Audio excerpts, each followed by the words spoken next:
आता है ईडी का, इसको डिक्टेटरशिप कह सकते हैं, ये डेमोक्रेसी का ऑर्डर नहीं, ये दोनों सरकारों की मर्जी से सीजफायर हुआ ना।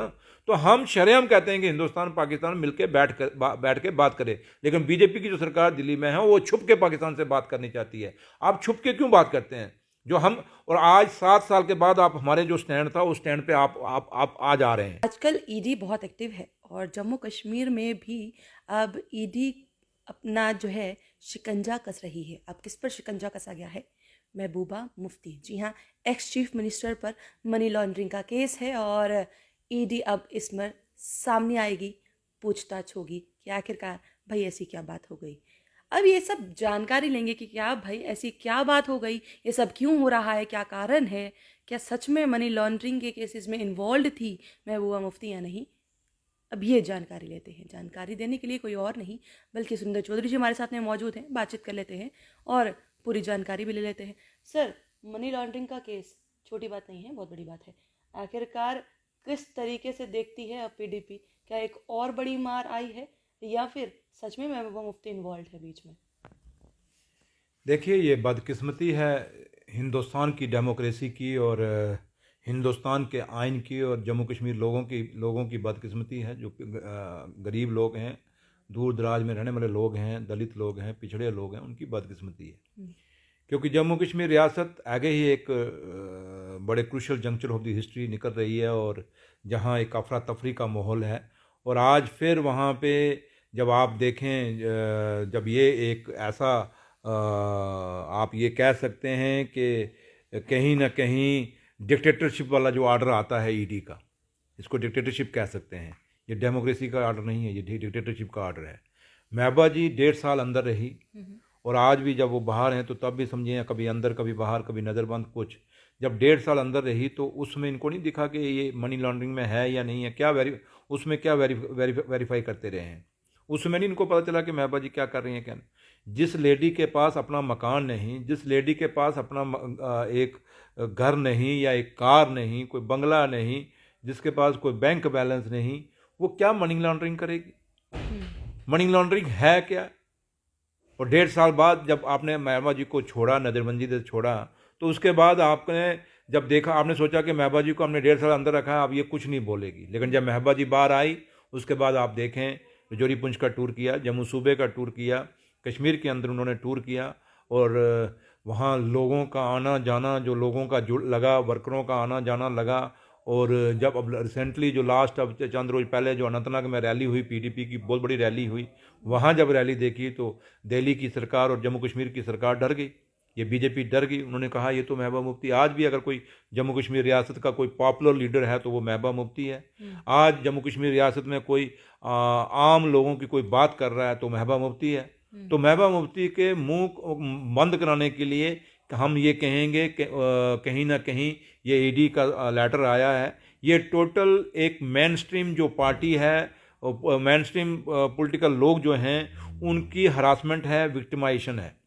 और अगर आप इसी तरीके जो मेन स्ट्रीम के जो लीडर हैं, जब वर्कर हैं, अगर आप उनको ऐसे ही विक्टिमाइज करेंगे, हरासमेंट करेंगे, ऐसे एजेंसियों से प्रेशराइज कराएंगे, तो आप मुझे बताएं क्या जम्मू कश्मीर में डेमोक्रेसी बहाल हो सकती है? आप कैसे कह सकते हैं कि जम्मू कश्मीर रियासत के अंदर हिंदुस्तान का आइन जो है वो मजबूत हो सकता है, हिंदुस्तान का तिरंगा मजबूत हो सकता है? ऐसे इन सूरतों में तो नहीं हो सकता। जब फंडामेंटल हिंदुस्तान के आइन में हमें फंडामेंटल राइट्स हैं, राइट टू स्पीच है, तो उस स्पीच के मुताबिक आप चलिए ना, हमें बोलने दीजिए ना। महबूबा जी क्या बोल रही है? महबूबा जी कोई आज़ादी तो नहीं मांग रही ना इस मुल्क से। महबूबा जी कोई गन कल्चर को सपोर्ट तो नहीं कर रही ना। जो हमारे लीडर, हमारे कायद मुफ्ती मोहम्मद सईद साहब ने जो विज़न, जो सोच रखा था, मुफ्ती साहब हमेशा कहते थे गन किसी बात की सोल्यूशन नहीं है। मुफ्ती साहब ने कभी आज़ादी के नारे को सपोर्ट नहीं किया, मुफ्ती साहब ने कभी गन कल्चर को सपोर्ट नहीं किया। हम एक ही बात कहते हैं कि इस रियासत में अमन आना चाहिए, और अमन तभी आएगा जब कश्मीर के लोगों से, जम्मू कश्मीर के लोगों से मिल बैठ के बात की जाए कि जम्मू कश्मीर रियासत के लोग चाहते क्या हैं। अमन तभी आएगा जब हिंदुस्तान और पाकिस्तान बैठ के बात करेंगे। ये मुफ्ती साहब भी बोलते थे, ये महबूबा जी भी बोलती हैं। जब हम बोलते हैं कि पाकिस्तान के साथ बातचीत करो तो ये कहते हैं उग्रवादियों की बोली बोल रहे हैं, ये पाकिस्तान की बोली बोल रहे हैं। और जब अटल बिहारी वाजपेयी साहब भी तो यही कहते थे ना कि पाकिस्तान के साथ बात करनी पड़ेगी। चंद रोज पहले हिंदुस्तान का आर्मी जनरल और पाकिस्तान का आर्मी जनरल बैठ के उन्होंने सीज फायर अनाउंस किया बॉर्डरों के ऊपर। क्या ये जनरलों ने अपनी मर्जी से कर दिया? क्या दिल्ली की सरकार ने उनको नहीं कहा, या इस्लामाबाद की जो पाकिस्तान की सरकार है उन्होंने नहीं अपने जनरल को कहा होगा कि सीज फायर करो? ये दोनों सरकारों की मर्जी से सीज फायर हुआ ना। तो हम शरेआम कहते हैं कि हिंदुस्तान पाकिस्तान मिलकर बैठ के बात करे, लेकिन बीजेपी की जो सरकार दिल्ली में है वो छुप के पाकिस्तान से बात करनी चाहती है। आप छुप के क्यों बात करते हैं? जो हम, और आज 7 साल के बाद आप हमारे जो स्टैंड था उस स्टैंड पे आप आज आ रहे हैं, आज जब बॉर्डर के लोगों का इतना नुकसान हो गया। तो इसलिए मैं कहूँगा कि आज जब महबा जी कोई बात कर रही हैं तो वो क्या कह रही हैं कि बेरोजगार बच्चे को जम्मू कश्मीर के को रोजगार दीजिए। हमारा ट्रांसपोर्ट बंद हो गया है, उस ट्रांसपोर्ट, क्योंकि ट्रांसपोर्ट जब टूरिज्म बंद हुआ तो हमारा टैक्सी यूनियन बंद हो गई। सर अब सवाल लेते हैं, अगर ईडी ने सम्मन भेज भी दिया, आपने कहा कि उनके पास अपनी कोई गाड़ी नहीं, मकान नहीं, कोई कुछ नहीं, तो डरने वाली क्या बात है? कौन डर रहा है? आपको किसने बोला हम डर रहे हैं?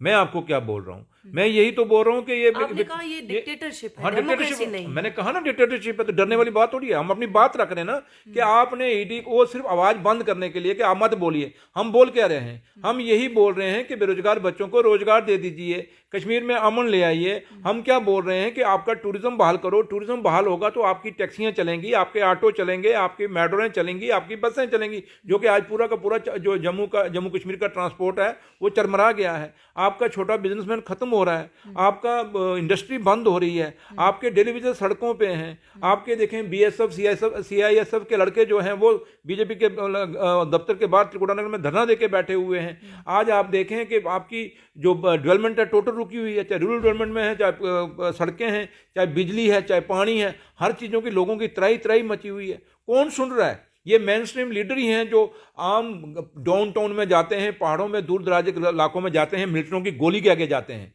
और आज कौन सा चीफ सेक्रेटरी साहब या कमिश्नर सेक्रेटरी या एलजी साहब दूर दराज पहाड़ों पे गए हैं या आपके डाउन टाउन्स में जाके लोगों को पूछा कि आपकी मुश्किलें और मुसीबतें क्या हैं? ये मेन स्ट्रीम, अगर मेन स्ट्रीम लीडरशिप ही आके खत्म हो गई, नहीं, अगर मेन स्ट्रीम आपकी नहीं, सुनिए ना, मेन स्ट्रीम लीडरशिप ही खत्म हो गई, अब उनका मुंह ही बंद करेंगे तो इन लोगों के मसले मसाइल कौन उठाएगा? आम लोगों के। तो इसलिए आज भारतीय जनता पार्टी जो जब हुकूमत में नहीं थी तो ये वो पार्टी थी जो हमेशा बात करती थी, लोगों के मसले और मसाइल के लिए धरनों के लिए उतरती थी। कह रहे हैं कि आप उनको उनका मुंह बंद किया जा रहा है, पर वो आपने खुद ही बताया ना कि वो डाउनटाउन में जा रहे हैं, उनको जाने की अनुमति दी जा रही है। अगर वो जा पा रहे हैं कौन जा रहा है? उनको चुप कौन करवा रहा है? कौन चला रहा है? आपने कहा अनंतनाग की रैली हुई। हाँ, तो हम कह रहे हैं ना, हमें वही दिल्ली की सरकार नहीं चलने दे रही, जम्मू कश्मीर सरकार नहीं महबूबा जी को चाहती कि वो लोगों के बीच में जाए। लेकिन भारतीय जनता पार्टी जो जानी जाती थी, लोगों के बड़े मसले के लिए लड़ती थी, आज मुझे बताएं प्रॉपर्टी टैक्स पे भारतीय जनता पार्टी सड़कों पे उतरी? क्या आज आपकी टोल प्लाजे लगे, क्या भारतीय जनता पार्टी उसके लिए सड़कों पे उतरी? क्या ये टूरिज्म बंद हो गया, लोगों के गलियां नालियों के लिए भारतीय जनता पार्टी सड़कों पे उतरी? ये डेली वेजरों की डिमांडों के लिए भारतीय जनता पार्टी सड़कों पे उतरी? कहीं इन्होंने जम्मू बंद की काल दी? आज कितने मतलब कि रियासत का एक अफरा तफरी का माहौल है, उसके लिए क्या भारतीय जनता पार्टी ने कभी व्यू पॉइंट रखा? ये महबूबा मुफ्ती है जो आम लोगों की वायद एक लीडर है और एक पॉलिटिकल पार्टी की लीडर है, पीडीपी की, जो हमेशा लोगों की बात कर रही है। हम क्या कह रहे हैं कि आपने इतनी बड़ी रियासत को तोड़ के यूटी बना दिया, हमारा स्पेशल स्टेटस आपने छीन लिया। भैया ये हमारा स्पेशल स्टेटस बहाल करिए, हमें स्टेट बहाल करिए। आप चंद रोज पहले आपकी हरियाणा सरकार, जो बीजेपी की सरकार है, वहां पे उसने एक ऑर्डर निकाला कि 70% जो है मुलाजम यहाँ के लोकल लगेंगे प्राइवेट सेक्टर के अंदर, हरियाणा के अंदर। तो जम्मू कश्मीर में आप कहते हो बाहर के जो मर्जी आके लगे, जो मर्जी आके जमीनें ले, तो क्या बीजेपी इस पे बोल रही है? बीजेपी वाले बोलते नहीं तो हम बोलते हैं। अगर हमारी लीडर बोल रही है तो लीडर को आप ईडी के समन भेज रहे हो। तो इसलिए मैं कहता हूं ये डिक्टेटरशिप कहीं चल रही है और ये कहीं ना कहीं आप डेमोक्रेसी का कत्ल कर रहे हैं और ये चीजें चलने वाली नहीं है। इसलिए आप अभी भी वक्त है, आप अपने आप को सुधार लें। मेन स्ट्रीम लीडरशिप अगर जम्मू कश्मीर में खत्म हो गए, मेन स्ट्रीम लीडरशिप और जो वर्कर है उनको अगर आप मुफ्ती खत्म हो जाएंगे, आपको ये सब करने के बाद ही मैं मुफ्ती खत्म हो जाएंगे। क्या खत्म होगी? आपके सामने 1.5 साल अंदर रखा तो अपनी खत्म हुई, तो आप क्या खत्म होगी? तो ये मैं कहता हूं कि मेन स्ट्रीम लीडरशिप जब वर्कर खत्म हो जाएगा, आपकी कहीं ना कहीं डेमोक्रेसी खत्म हो जाएगी। आपके कहीं ना कहीं जो आप बड़े कहते हैं कि largest democracy in the world है इंडिया, उसको कहीं ना कहीं धक्का लगेगा। इसलिए मेरी यहां तक यही कहना है कि आप जो सही में जो जम्मू कश्मीर रियासत के अंदर जो हॉस्पिटलों की हालत क्या है, उस पर कोई बात कर रहा है बीजेपी के लोग? हॉस्पिटलों में रोज बच्चे मर रहे हैं, लोगों की बच्चियां मर रही हैं, उस पर कोई बात कर रहा है? वो खाली जम्मू मेडिकल कॉलेज का क्या हाल है, बाकी डिस्ट्रिक्ट हॉस्पिटलों का क्या हाल होगा, उस पर कोई बात कर रहा है? यहाँ widow pension, old age pension, स्कॉलरशिपों की कोई बात कर रहा है? स्कूलों में, प्राइवेट स्कूलों के अंदर लूट खसूट हो रही है, उस पर कोई बात बीजेपी के लोग बात कर रहे हैं? लेकिन एक पीडीपी है जो हमेशा हर मुद्दों पे बात कर रही है और बात रख रही है उस पे। आप तो डिक्टेटरशिप का शब्द जो है बार बार यूज कर रहे हैं। मैं ये जानना चाहती हूँ कि आखिरकार आपको क्या लगता है कि आखिरकार जम्मू में डिक्टेटरशिप ज्यादा हो रही है या पूरे देश में डिक्टेटरशिप हो रही है? और अगर हो रही है तो कौन कर रहा है? जम्मू के साथ तो धोखा हो गया ना। जम्मू के साथ डिस्क्रिमिनेशन हुई, 75 साल से डिस्क्रिमिनेशन हुई। सिर्फ बीच में कोई 2 साल 2.5 साल जो मुफ्ती साहब का टेन्योर था उसमें कहीं ना कहीं लोगों को लीव मिला था, कोई एक काम हुआ था। लेकिन उसके बाद जब बीजेपी भी 3 साल में रही यहाँ हुकूमत में, कुछ नहीं किया। और आज एलजी की गवर्नमेंट जब है तो आज एलजी की गवर्नमेंट है, ये भी बीजेपी की गवर्नमेंट है। आज भी जितनी डिस्क्रिमिनेशन जम्मू सूबे के साथ हो रही है इतनी पहले कभी नहीं हुई। चाहे फंडिंग के लिहाज से देख लो, चाहे रोजगार के हिसाब से देख लो, चाहे आप देखें एलजी साहब ने जितने बैक टू विलेज हुए एलजी साहब ने कश्मीर में खुद अटेंड किए, वेयर एज जम्मू में एक भी उन्होंने अटेंड नहीं किया। जम्मू कश्मीर में जो माई टाउन माई प्राइड एलजी साहब ने खुद अटेंड किए कई जगह, लेकिन जम्मू में एक जगह भी उन्होंने अटेंड किया है। तो ये जम्मू के साथ डिस्क्रिमिनेशन नहीं है। आज जम्मू के लोग बीजेपी को सवाल पूछ रहे हैं, आप बताइए हर जुल्म बीजेपी जम्मू के लोगों के ऊपर क्यों हो रहा है? जम्मू मींस जम्मू में जम्मू सूबे की बात करता हूं, खिता पीर पंचाल की भी बात करता हूं, मैं चिनाब वैली की भी बात करता हूं, मैं कंडी बेल्ट की भी बात करता हूं, मैं बॉर्डर बेल्ट की भी बात करता हूं, पूरे जम्मू प्रॉविंस की बात करता हूं। और सबसे बड़ा धोखा जम्मू के नौजवानों से हो रहा है। गली गली में आप देखें जम्मू का नौजवान गलियों में खजल हो रहा है। आपके सामने बीएसएफ और सीएसएफ के लोग जो बच्चे जो रिक्रूटमेंट हुई आज वो सड़कों पे हैं। वहां खुद प्रदेश अध्यक्ष बीजेपी का कह रहा है कि भाई वहां इन्होंने भर्ती ज्यादा कर ली, पोस्टें कम थी। भाई ये कौन सा एक्सक्यूज हुआ? अगर उनके पास पोस्टें कम थी तो भर्ती क्यों ज्यादा की उन्होंने? ये भी एक इंक्वायरी होनी चाहिए। फिर क्यों आपने बच्चों को खजल किया? और बच्चे बेरोजगार सड़कों पे लेट रहे हैं, रात रात वहां लंबे लंबे पड़े हुए हैं, उनको आप पूछ नहीं रहे। तो इसलिए ये सवालों का जवाब आज बीजेपी को जम्मू सूबे के अंदर देना पड़ेगा। और जम्मू के साथ जो भेदभाव था वो खत्म नहीं हो रहा।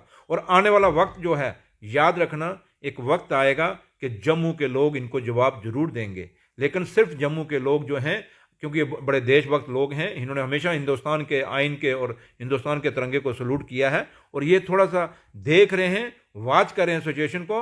लेकिन बीजेपी के लोग इनको एट ग्रांटेड मत लें। एक वक्त आएगा जम्मू के नौजवान जो है वो इकट्ठा होकर इनको जवाब जरूर देगा। बहुत बहुत शुक्रिया हमारे साथ जुड़ने के लिए। तो क्या अब सवाल ये है, क्या सच में मेन स्ट्रीम जितने भी पॉलिटिकल लीडर्स हैं अब उनको चुप कराने की बात यहाँ पर लगातार तेज हो रही है, इसीलिए ईडी के सम्मन जो हैं वो आ रहे हैं?